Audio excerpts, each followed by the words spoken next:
Good morning. Good morning. Welcome. For all of those of you who may not know me, if there's anyone here like that, or I'm sure on Zoom there may be, my name is Ellen Greenwood, and I'm a member of our worship team, and I'm also a member of the our Welcoming Renewal Committee, which is the group organizing this service for today. And I'm very happy to be here. My pronouns are she, her, and hers.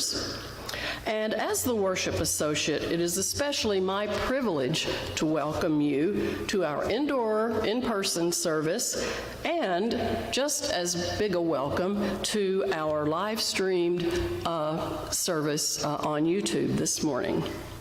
Each one of you, whether you are here in person or watching on YouTube, is welcome here. And all of who you are as a person is welcome. We hope that you will join us for coffee hour after the service, either on Zoom or right here in the sanctuary in person.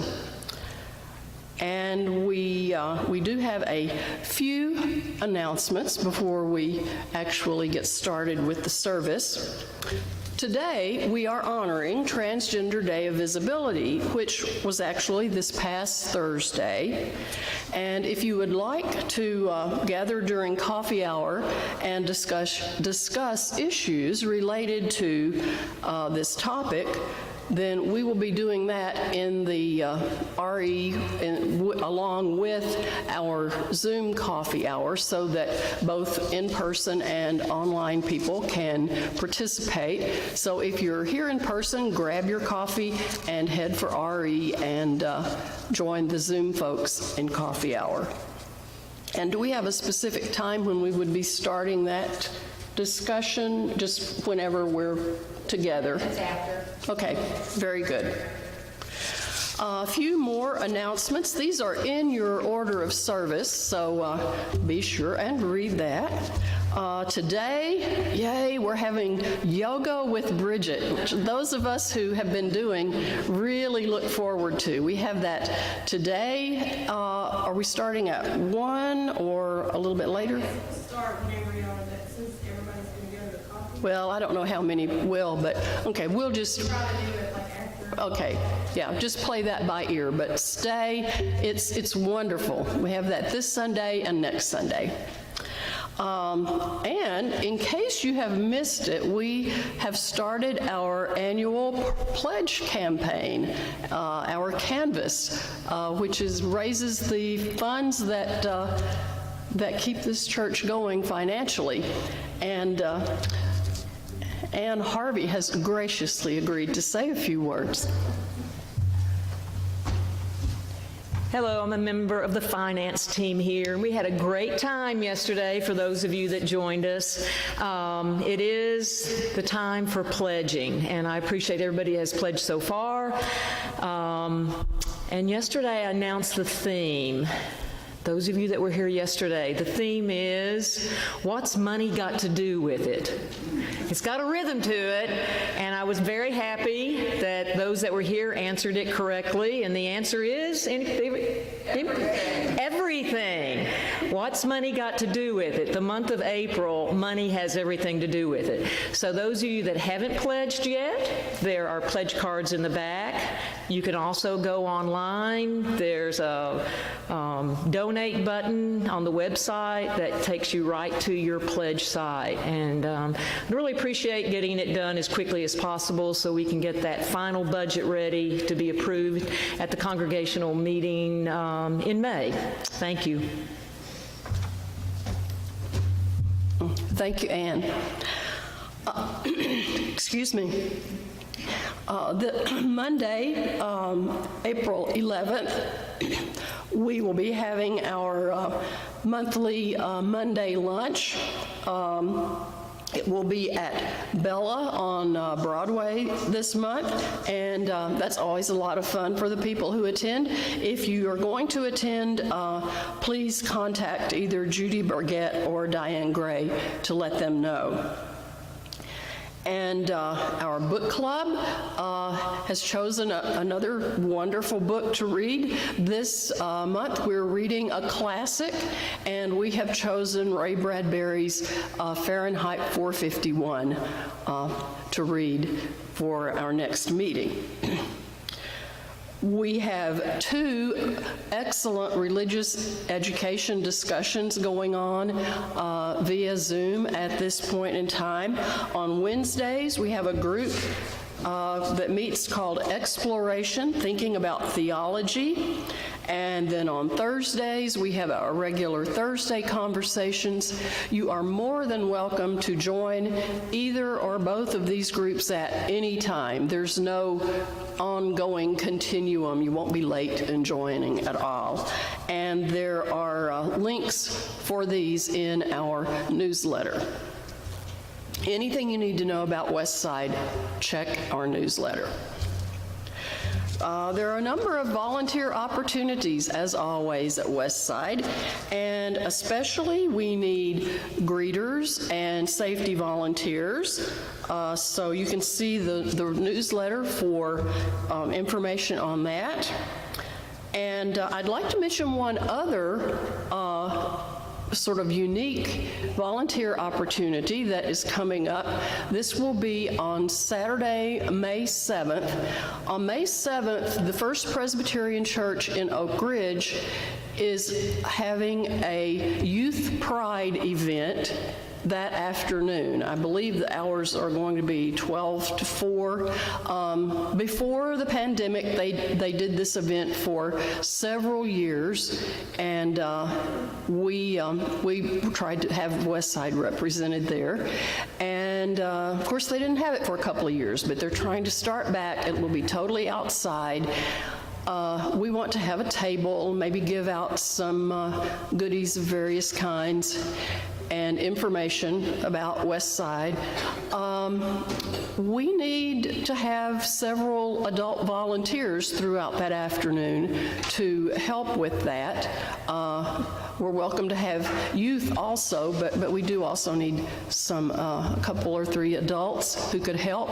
If you would like to do that Saturday afternoon, please let me know, and I'll try to get you more information.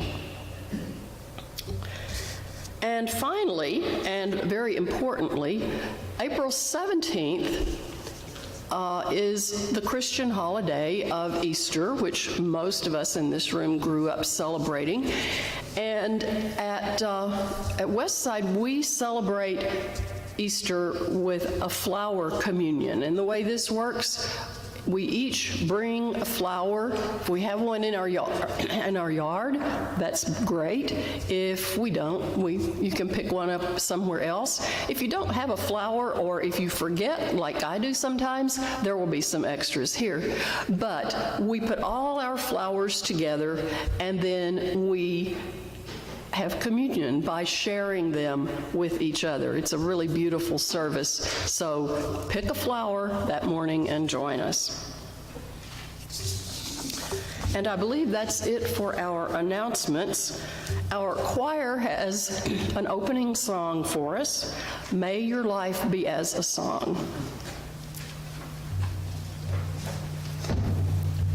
And as I've said before, we're not allowing or not asking the congregation to sing at this point.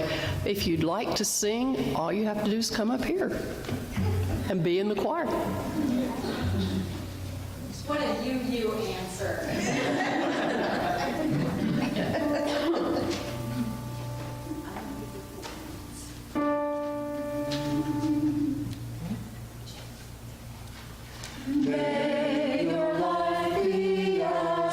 Stars, resounding with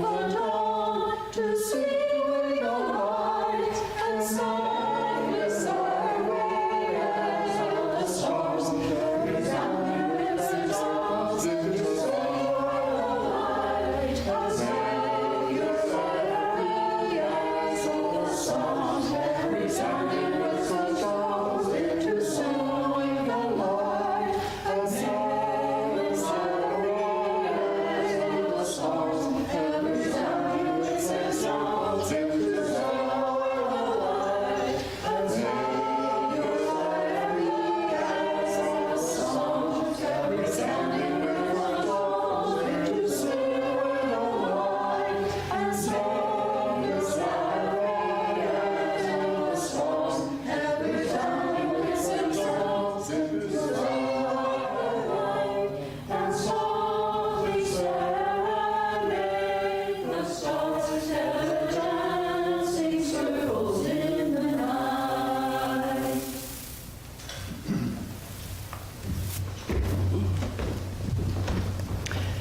you for that, choir.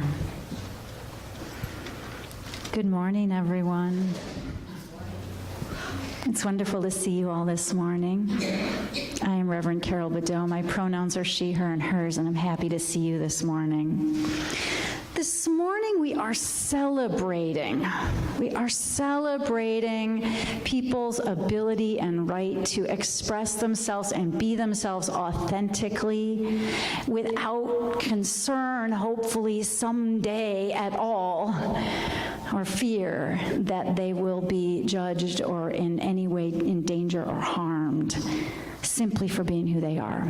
Each of us has parts of ourselves that we feel like it's not okay to show the world. Take a minute and think about that. Think about the parts of yourself you're afraid to express fully. Maybe it's you don't want to come up and sing up front with the choir, but you wish you could. Maybe it's that you'd like to dance. I saw some dancing at the party yesterday that I had not seen before. There was some dancing going on. Maybe it's an athletic ability, or maybe it's a hobby, or maybe it's some part of yourself that you just feel like you can't express. As I invite our bowl to sound, I invite you to breathe into that part of yourself. And just for the next little while, affirm that that part of yourself is as welcome as all the other parts.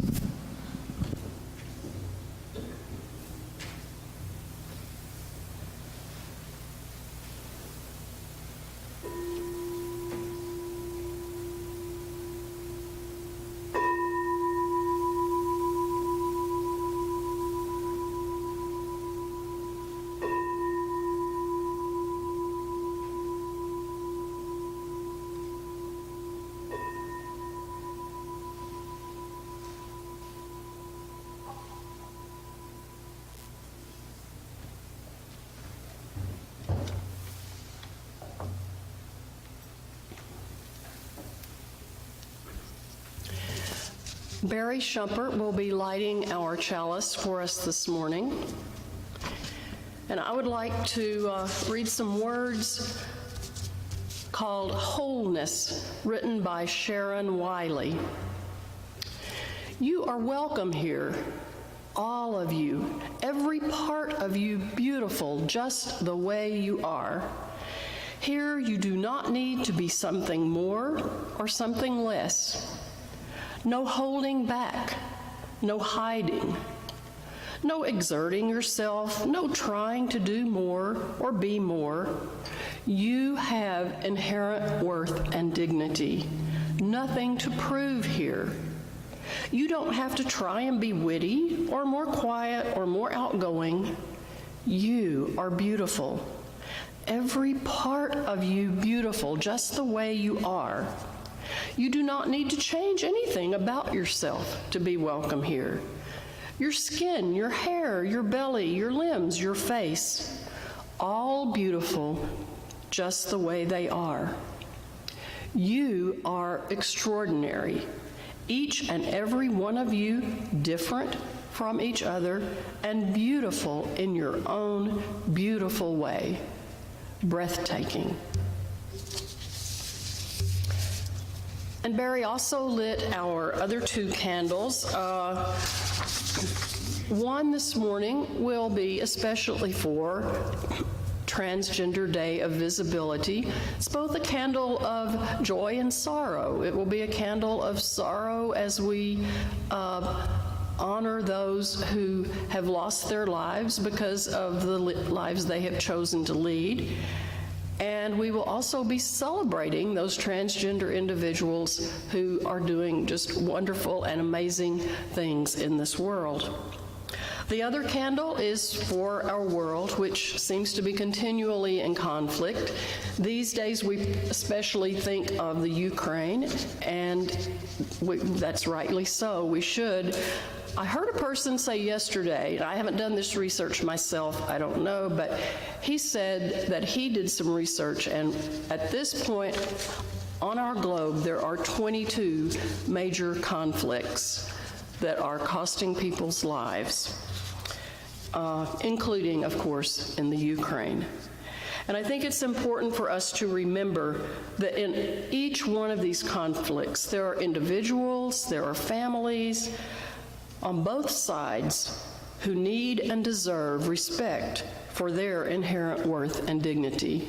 And it is for all of them and all of us that we light that candle.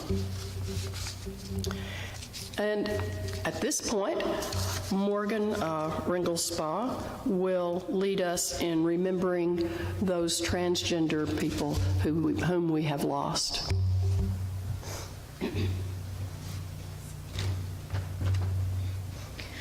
Good morning, everyone. If we haven't met yet, my name is Morgan Ringelspaugh. I use they, them pronouns.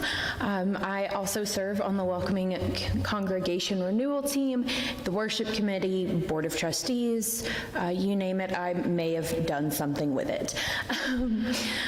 Every year we get up here about 2 or 3 times a year, and I do a reading of the names of those that we have lost so far in that year due to living authentically. These individuals are the ones that the Human Rights Campaign, hrc.org, have listed and recognized as individuals who have been killed for their gender identity. Now, in a lot of cases, this is framed as at least this many people because of underreporting. So far in 2022, we have had 6 deaths, at least 6, which is surprisingly low, which is awful to say, but is the reality of it. So today we remember Amari Lage, a young black transgender woman from Pennsylvania, Duval Princess from Jacksonville, Florida, Cypress Ramos from Lubbock, Texas, Naomi Skinner from Detroit, Matthew Angelo Sampinato from Delaware, Paloma Vasquez from Houston, Texas, and Tatiana LaBelle from Chicago.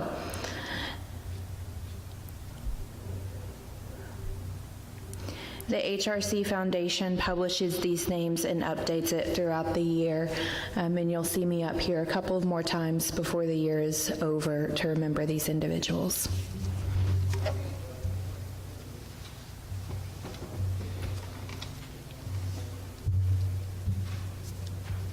Thank you, Morgan. And at this time, we will take an offering to support the work of this congregation. Our Share the Plate partner for this quarter is the Unitarian Universalist Association.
So I have a friend to introduce to you today.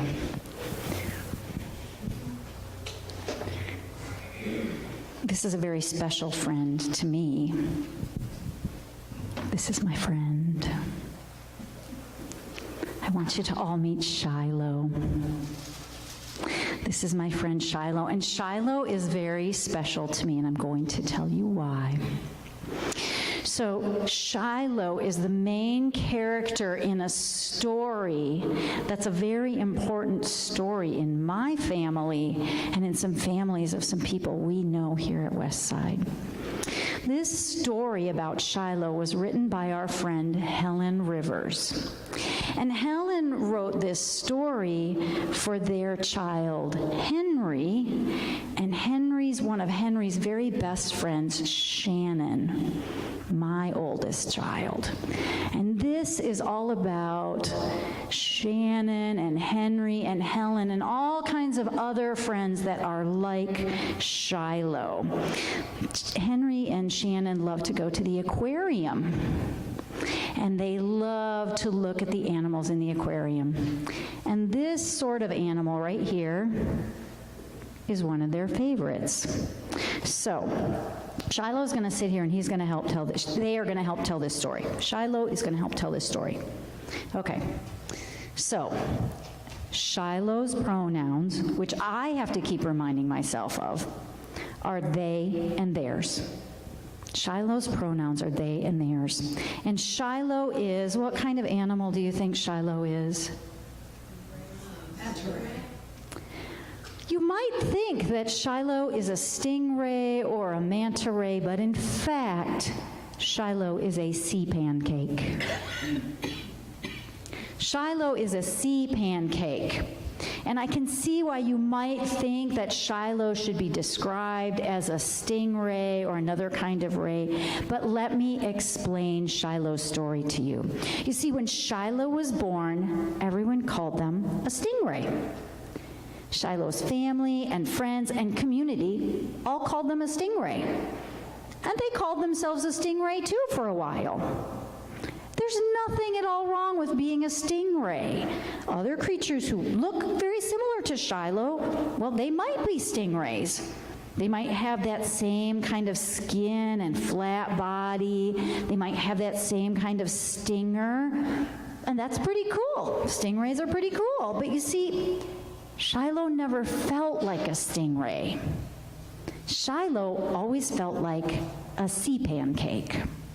Shiloh says that they don't like to be called a stingray because their stinger is just one part of their body, and it doesn't say anything about who they are. Shiloh also has beautiful colors that make them shine and glisten when they go through the water. They have gills that help them to breathe, and these things are part of their body too, but they don't really define who Shiloh is. Shiloh likes to play tag, and their favorite kind of music is jazz. Shiloh's best friend is a seahorse named Lily. Shiloh doesn't like it when seaweed brushes against their skin. And when Shiloh finds coins on the bottom of the sea that are face down, Shiloh flips them over so that someone can find them face up, because that's better luck. Shiloh always sleeps with a special cozy toy, and their favorite color is yellow. That's who Shiloh is. Shiloh would much rather be called a sea pancake than a stingray, because sea pancake just feels more friendly and more fun and more like who they really are. Now, being a sea pancake makes Shiloh feel good about themselves. When other creatures call Shiloh a stingray, it makes Shiloh feel like the other creatures don't care that much about what makes them happy, what makes them feel good about themselves. It makes Shiloh worried that there's something wrong with them and wrong with being a sea pancake. Whenever Shiloh is worried or sad, they talk to their best friend, Lily. Lily happens to be a seahorse, and she has always felt like a seahorse, so she doesn't always exactly know how Shiloh feels. But Lily does care a lot about Shiloh's feelings and being a good friend, so Lily always tries to help by learning and listening to them. When Shiloh is upset, Lily sometimes feels upset too. When Shiloh is worried or sad, Lily tries to remind them that there's nothing wrong with being a sea pancake. In fact, Lily thinks sea pancakes are pretty cool. Lily says sea pancakes are funny and adorable, and they see the world in a way that nobody else can. They have big smiles, Lily says, and loud giggles that they use to laugh at silly jokes, which they often make themselves. They're kind and careful and considerate, and they stand up for what is right. The most special thing about a sea pancake is the way that sea pancakes treat others. You see, being a sea pancake isn't always easy. Others aren't always nice when they don't understand something. And often others don't understand why someone who is called a stingray might actually be a sea pancake. Because sea pancakes know this, they do take extra care to be kind and compassionate towards others. They care about how others are feeling, and they make a point to consider how their actions might affect someone else. This is a sea pancake's superpower. They treat others as well as they possibly can, and in turn, those around them learn about how to treat others well. This way, sea pancakes might just change the whole world. But more than anything else, sea pancakes could use some help. Sometimes they just don't have the energy to teach people about themselves, and sometimes they're just really sad when others aren't being nice to them. So it's up to others like Lily to be allies and to help them, and people like us too. So if you see my friend Shiloh, my favorite sea pancake, one of many sea pancakes that I happen to love, if you see my favorite sea pancake, well, it's okay if you're not certain what to say to them at first. The nicest thing you can say to a sea pancake is, "Hi, my name is," introduce yourself. And you know, the other thing you can do if you see someone and you're not sure whether to call them a sea pancake or a stingray, you can say, "Hi, this is my name, and these are my pronouns, and I'm a human, or I'm a rabbit, or I'm a bear, or I'm a dog," whatever it is. And you can say, "I'd like to know about you." Then you've opened the door for them to feel comfortable saying, "Hi, I'm Shiloh, and I'm a sea pancake." You might learn something about the world, and you might make it a little bit of a kinder place. Right, Shiloh? Right.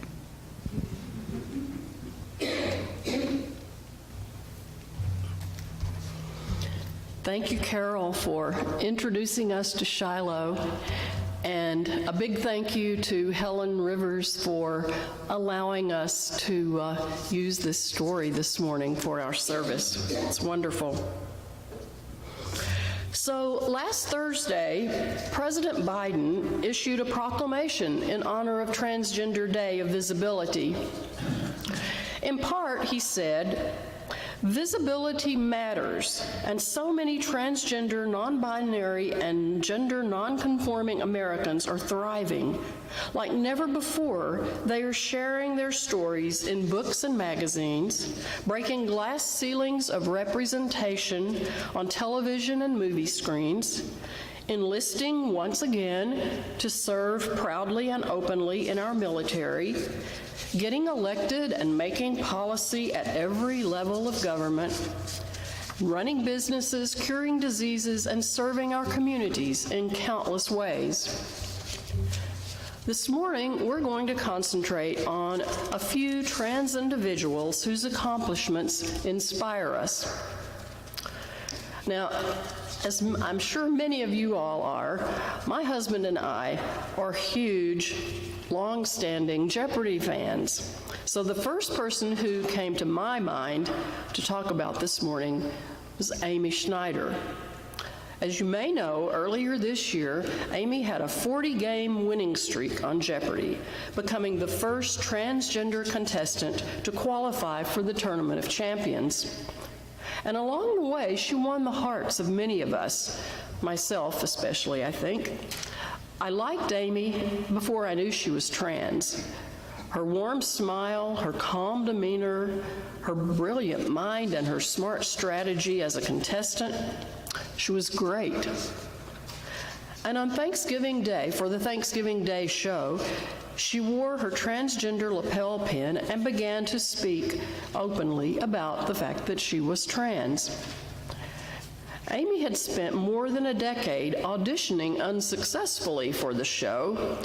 She recently told People magazine, "I do think part of the reason I finally did get selected was that I had transitioned, and I was living my real identity.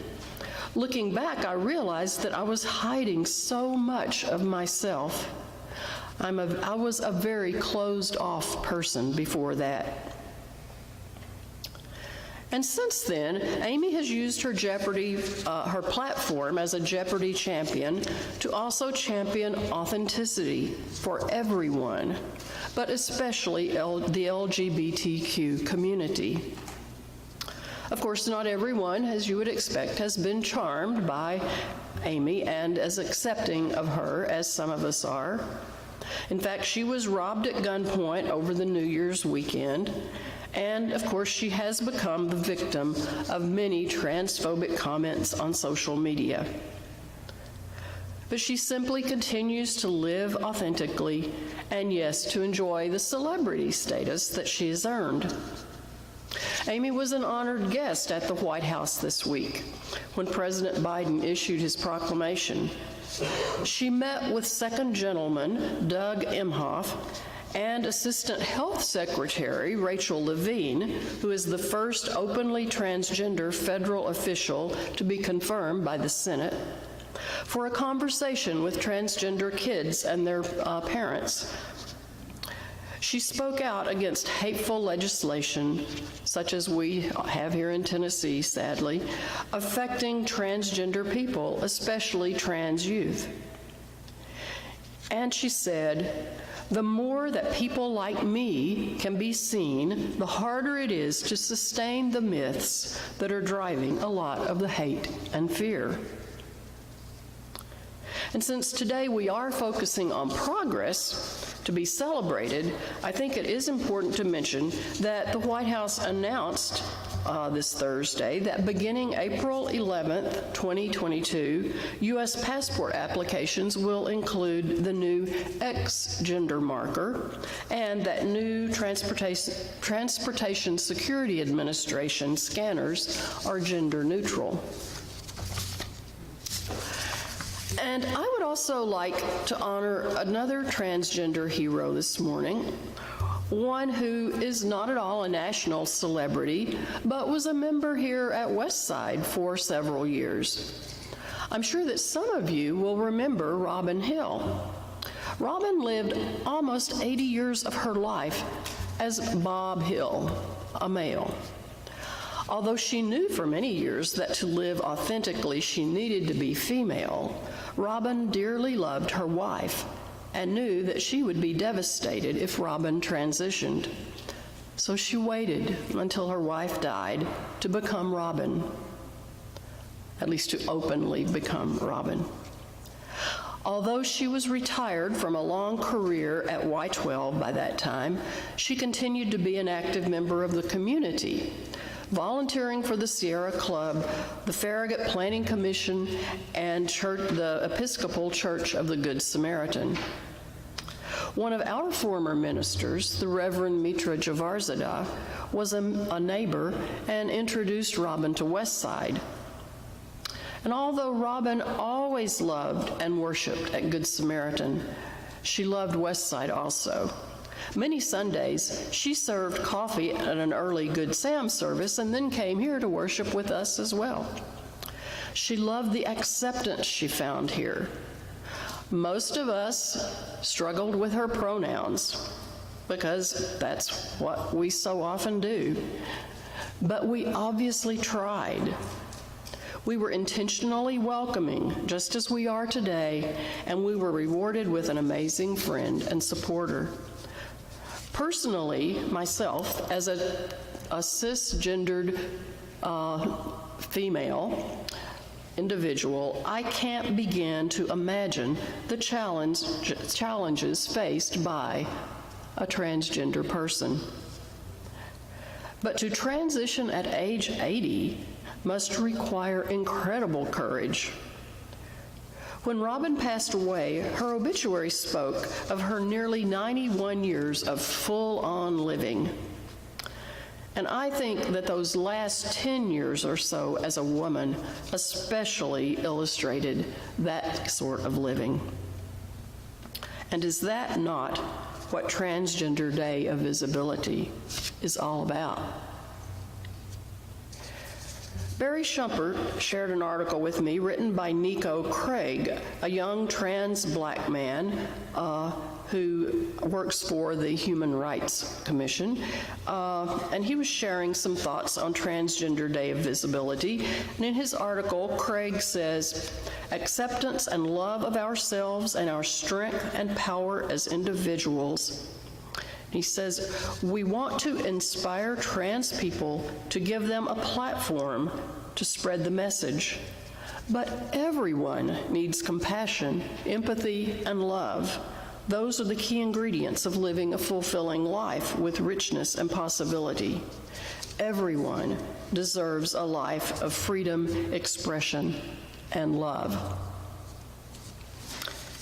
And Suzanne Molnar has a few more examples and comments for us.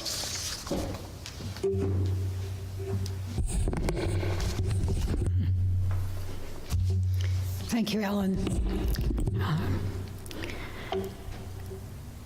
As most of you know, who've been here very long, my younger child is trans, female to male. I'm going to talk about that. Before I do, I asked Mowgli, first of all, was it okay to talk about them?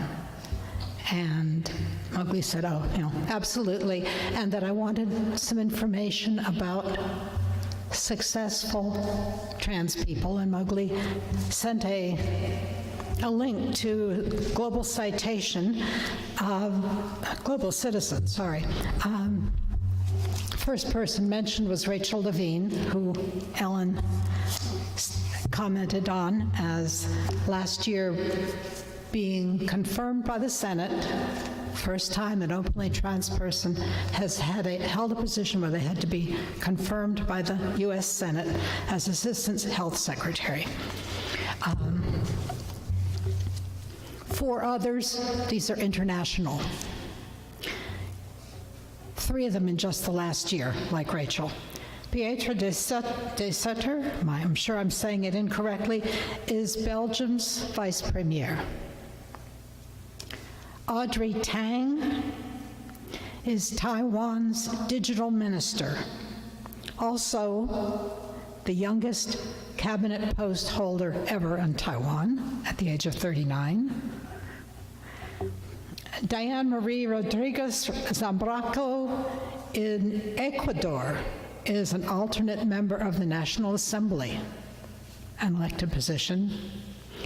And earlier, 2015, Tamara Adrian was elected an alternate deputy in Venezuela's National Assembly. Now, in order to run, Tamara had to run by their birth name. Couldn't use Tamara, but are out as Tamara. I'm just, I don't know what it takes to be out as trans and to seek public office, which is so visible. It must be such a struggle.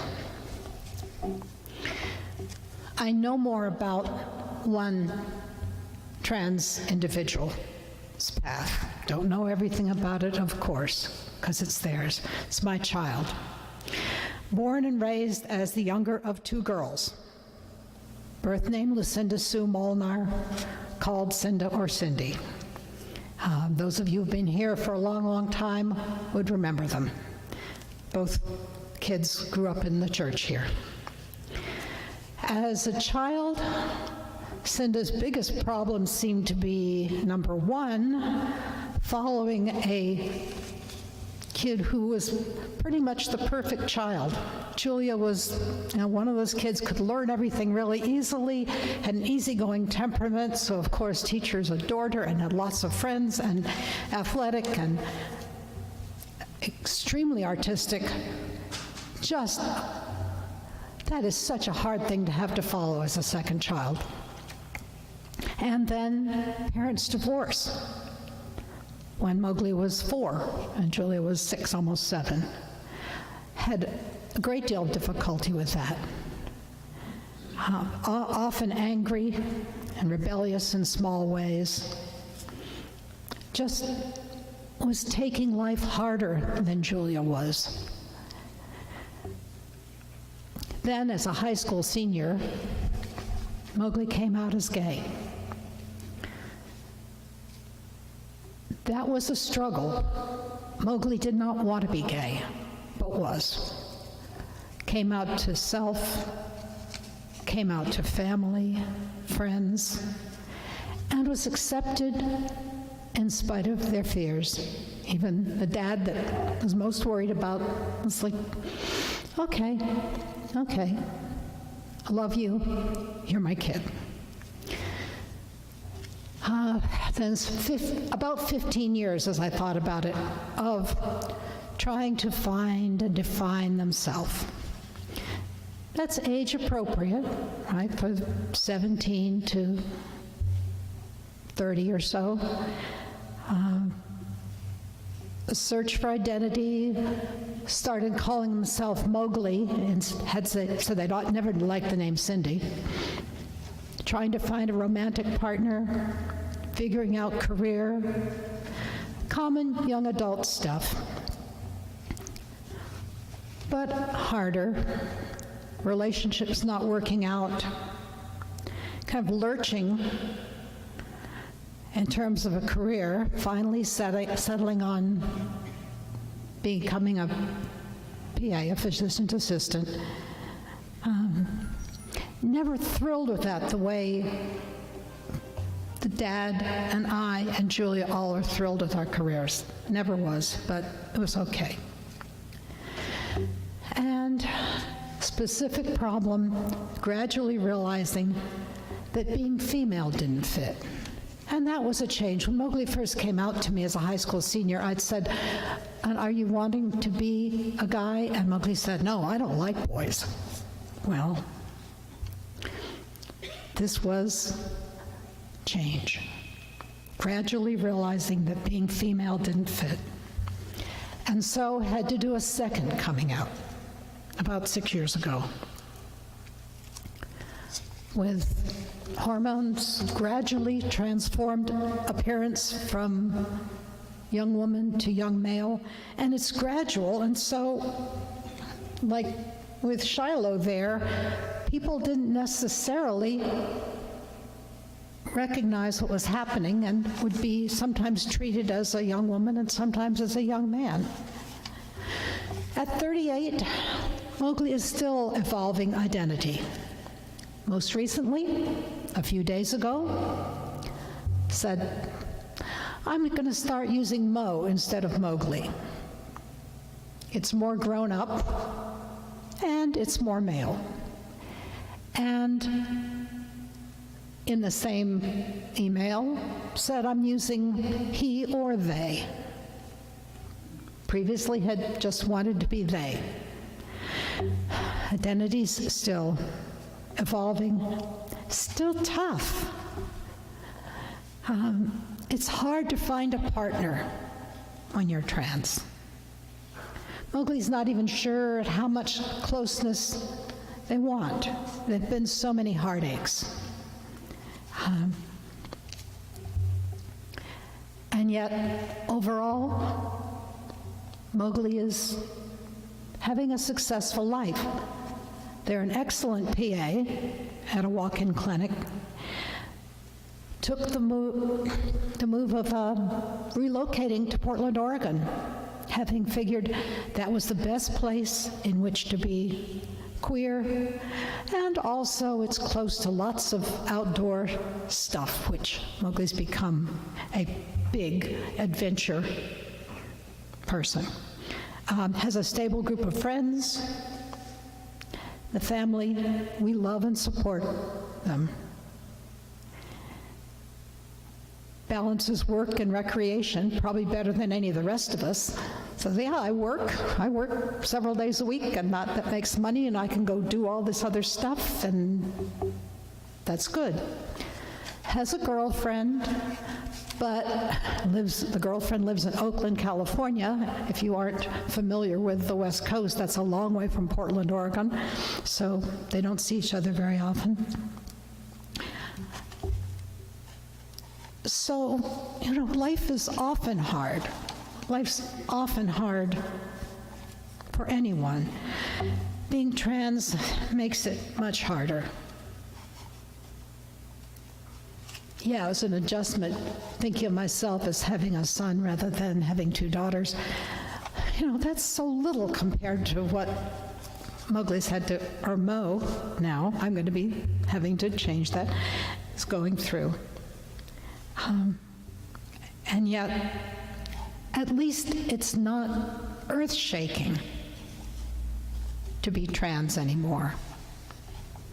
Martin Luther King was quoting, actually, a Unitarian minister, I may have this wrong, Theodore Parker? Carol nods, yes, okay, I'm remembering this right.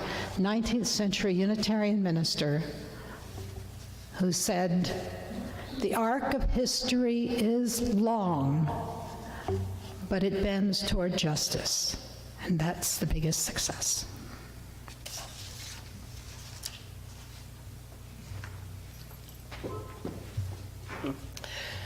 Thank you so much, Suzanne, for sharing that very personal story with us.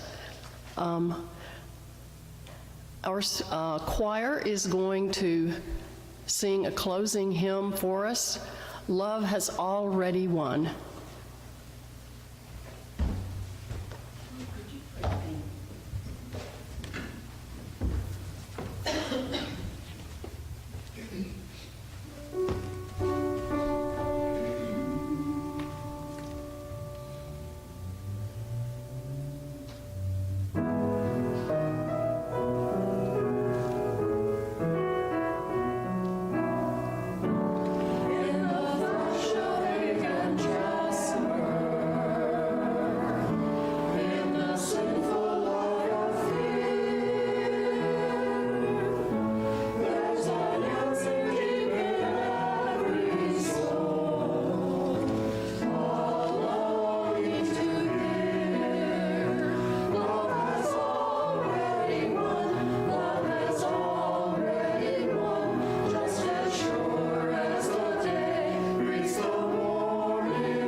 Thank you.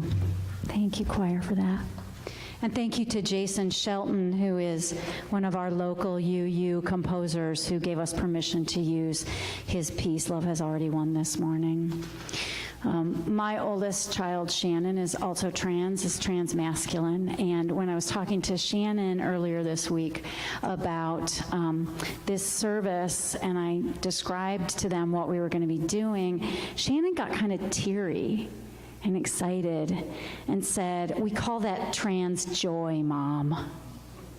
We call that trans joy." And they said, "I can't tell you how much it means to me that that's what you're going to do this week."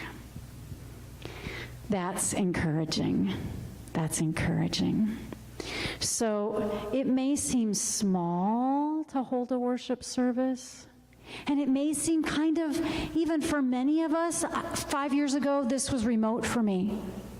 This wasn't personal for me. And suddenly, there are so many people in my life that I love who identify as trans or non-binary or gender non-conforming.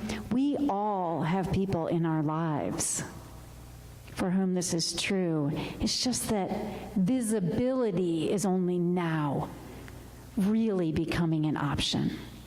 And that is something that there are a lot of people really celebrating and feeling incredible relief, because every person that we talk to about this, every little bit of courage and strength we find in ourselves to change ourselves, which is hard work. It's hard work to change in ourselves. And it's a little bit uncertain. But every little bit that we do makes somebody we know and love feel just a little bit safer, just a little bit more able to be themselves fully. And isn't that what we all want? To be able to live fully, like Robin. So, as we close out our service today, let us remember that this chalice is supposed to be a light about truth inside ourselves as well as truth in the larger world. It's supposed to represent the light of passion we have for our own selves, for what we love, for who we really are. And it's supposed to represent the security and warmth of being held and honored as those people. May it be so. May we carry that into our own hearts, into our families, into our communities, and into the world as a whole. Go in peace and go with some trans joy.